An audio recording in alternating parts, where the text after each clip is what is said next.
He never looked for praises, he was never one to boast. He just went on quietly, working for the ones he loved the most. His dreams were seldom spoken, his wants were very few, and most of the time his worries went unspoken too.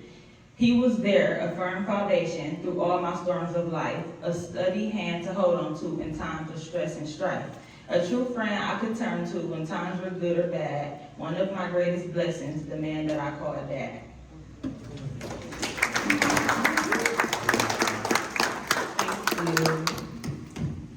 That's it. If you know Kevin, I had to orchestrate a funeral for my father. I had to go put my father in the ground. So I don't want to make it long, but I got so many memories with my father. Him being an activist, us walking from downtown to wherever. I don't even know where you don't even know where I'm walking. It's just a whole group of people. We just walking, marching somewhere. I don't know. I'm just, but I'm with him every step of the way. Everywhere he going. When he taking these young men somewhere, I don't know where we going, but we going somewhere. But yeah, and I love and appreciate everybody that was able to, contribute or whatever and help me in this situation, especially with the time, and I'm just happy that I was able to give my father exactly what he wanted, because he didn't tell me nothing else, but I know this is how he wanted to go, and I'm happy that I was able to honor his wishes.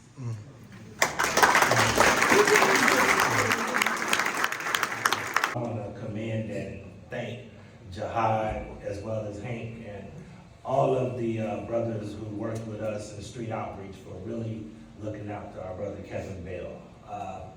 We had a unique relationship, and I see Pastor Grady Stevenson here, that we built a bond with approximately 25 men and women across this city that for a while was a force to be reckoned with.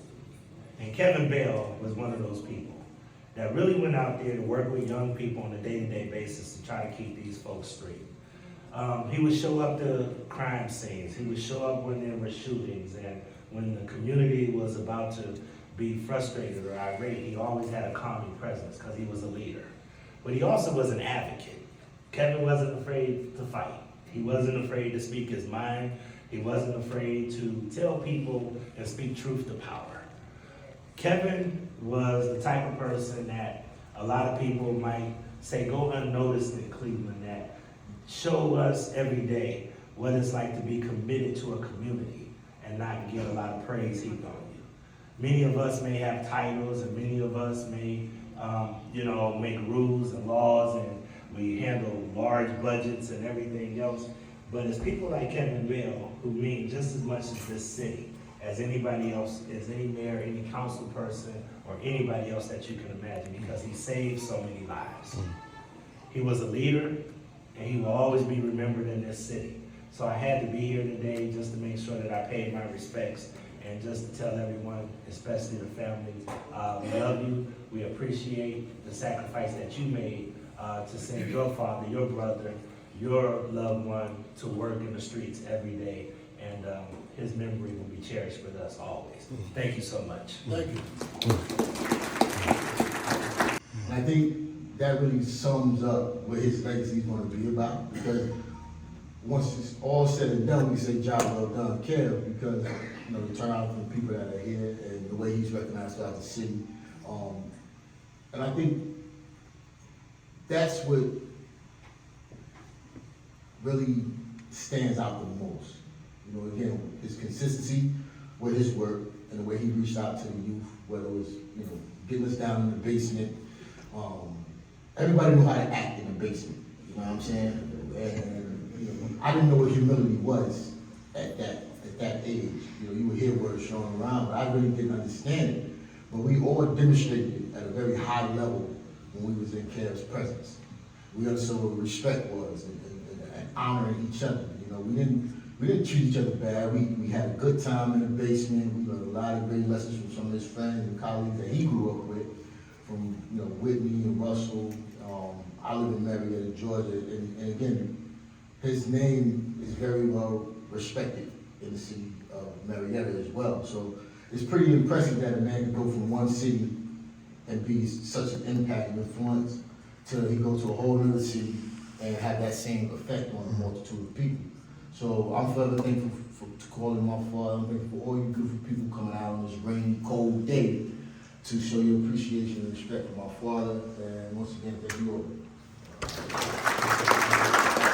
That was the best daddy that I had, and that was the only daddy that I had. And he taught me how to be a man through and through. Every day you go wake up as a man, and the decisions that you make, you gotta be able to look at your kids and say that you made them decisions. And like one of the last decisions, I had got like some legal trouble. I knew he was disappointed in me, but he couldn't say it to me because he knew like if he scolded me, because the same thing happened when I was younger. Because I had my first baby at 14. So when I was 14, I told him we was in the disagreement, and I was like, Dad, I feel like I said bashful though, just being young, just saying words, but I meant badgering.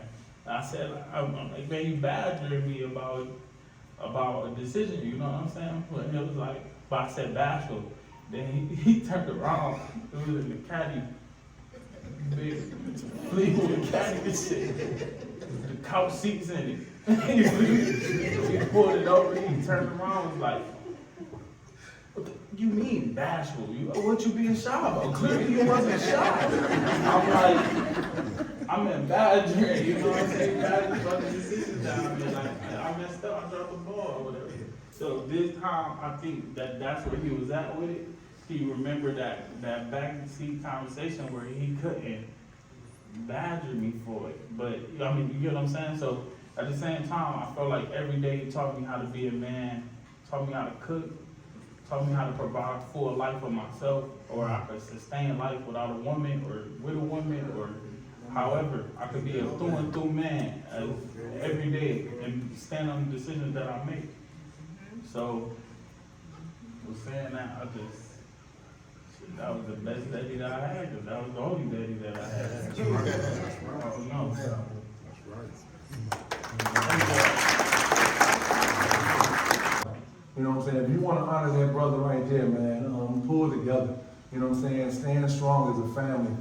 Stand strong as a community. If you want to honor him, man, we live in a time of turmoil right now. Our little brothers and sisters now, man, doing things that a lot of us have never seen before.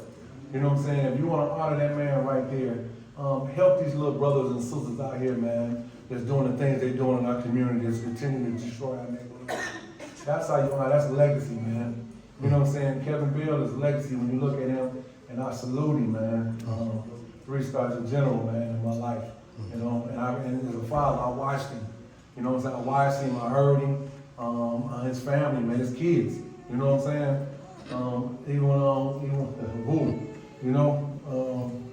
He stood tall, man. That's all I know. He stood tall. Kev raised a lot of kids. These are his kids and family.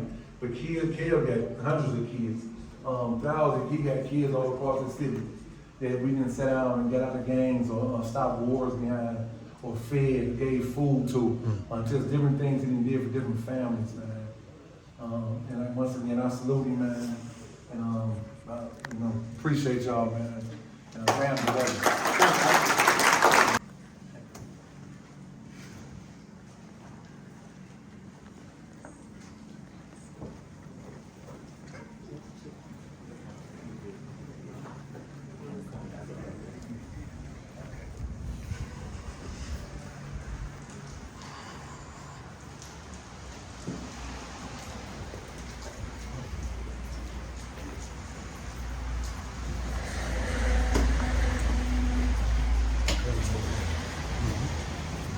Bring it around from the rear.